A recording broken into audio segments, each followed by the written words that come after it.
Federal Reserve is now the most powerful central bank in the world. It was not the first. So where did this idea come from? To really understand the magnitude of the problem, we have to travel back to Europe. Just who are these money changers James Madison spoke of? In the Bible, 2,000 years ago, Jesus drove the money changers from the temple. It was the only time Jesus used force during his ministry. What were money changers doing in the temple?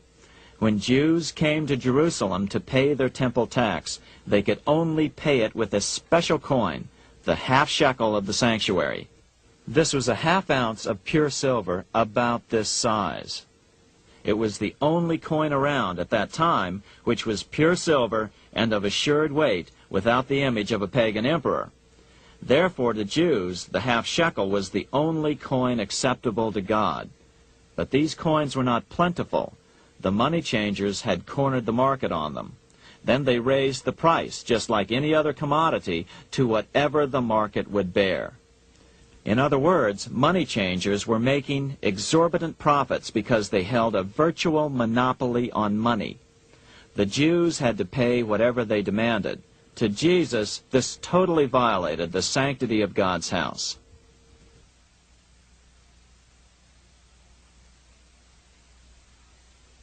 But the money-changing scam did not originate in Jesus' day. 200 years before Christ, Rome was having trouble with money changers. 2 early Roman emperors had tried to diminish the power of the money changers by reforming usury laws and limiting land ownership to 500 acres. They were both assassinated. In 48 BC, Julius Caesar took back the power to coin money from the money changers and minted coins for the benefit of all. With this new, plentiful supply of money, he built great public works projects. By making money plentiful, Caesar won the love of the common man. But the money changers hated him. Some believe this was an important factor in Caesar's assassination. One thing is for sure, with the death of Caesar came the demise of plentiful money in Rome. Taxes increased, as did corruption. Just as in the case of America today, usury and debased coin became the rule. Eventually, the Roman money supply was reduced by 90%. As a result, the common people lost their lands and their homes, just as is about to happen soon in America. With the demise of plentiful money, the masses lost confidence in the Roman government and refused to support it. Rome plunged into the gloom of the Dark Ages.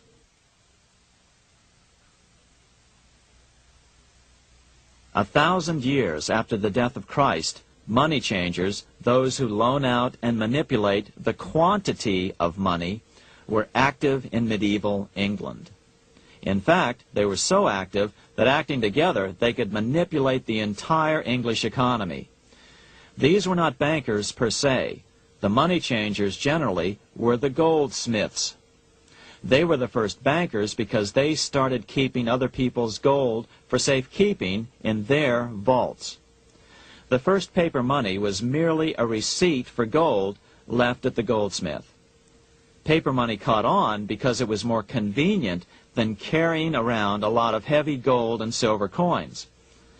Eventually, goldsmiths noticed that only a small fraction of the depositors ever came in and demanded their gold at any one time. Goldsmiths started cheating on the system. They discovered that they could print more money than they had gold, and usually no one would be the wiser. Then they could loan out this extra money and collect interest on it. This was the birth of fractional reserve banking. That is, loaning out many times more money than you have assets on deposit. So, if $1,000 in gold were deposited with them, they could loan out about $10,000 in paper money and draw interest payments on it, and no one would ever discover the deception. By this means, goldsmiths gradually accumulated more and more wealth and used this wealth to accumulate more and more gold. Today, this practice of loaning out more money than there are reserves is known as fractional reserve banking, Every bank in the United States is allowed to loan out at least 10 times more money than they actually have. That's why they get rich on charging, let's say, 8% interest. It's not really 8% per year, which is their income. It's 80%. That's why bank buildings are always the largest in town. But does that mean that all interest or all banking should be illegal? Hardly. In the Middle Ages, canon law, the law of the Catholic Church, forbade charging interest on loans. This concept followed the teachings of Aristotle and St. Thomas Aquinas. They taught that the purpose of money was to serve the members of society, to facilitate the exchange of goods needed to lead a virtuous life. Interest, in their belief, hindered this purpose by putting an unnecessary burden on the use of money. In other words, interest was contrary to reason and justice. Reflecting church law in the Middle Ages, Europe forbade charging interest on loans and made it a crime called usury.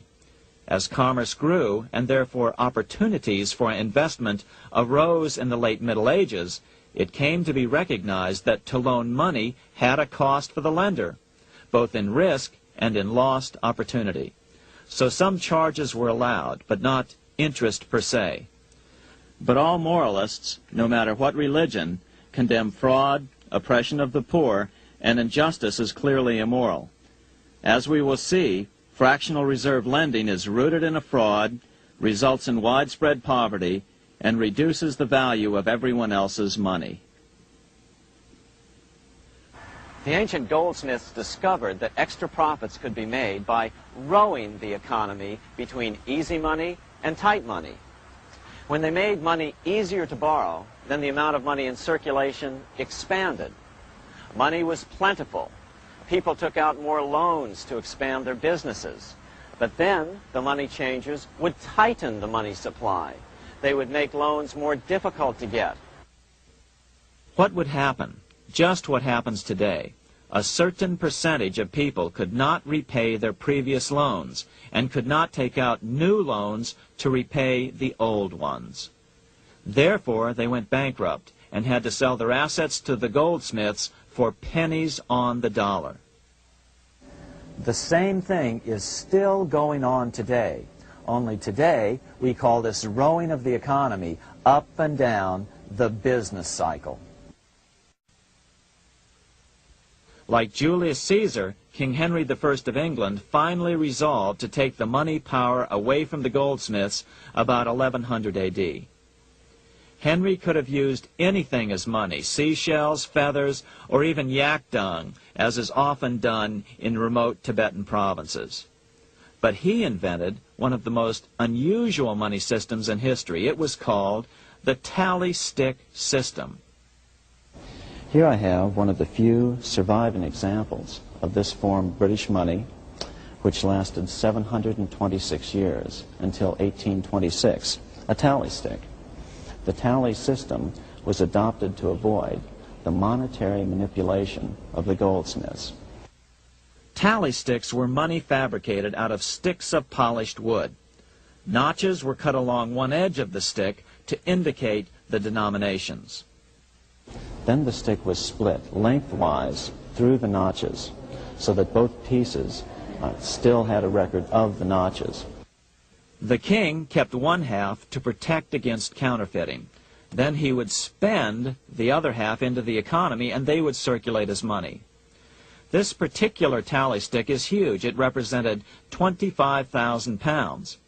One of the original stockholders in the Bank of England purchased his original shares with this stick. In other words, he bought shares in the world's richest and most powerful corporation with a stick of wood. It's ironic that after its formation in 1694, the Bank of England attacked the tally stick system because it was money outside the power of the money changers, just as King Henry had wanted it to be. Why do people accept sticks of wood for money? That's a great question.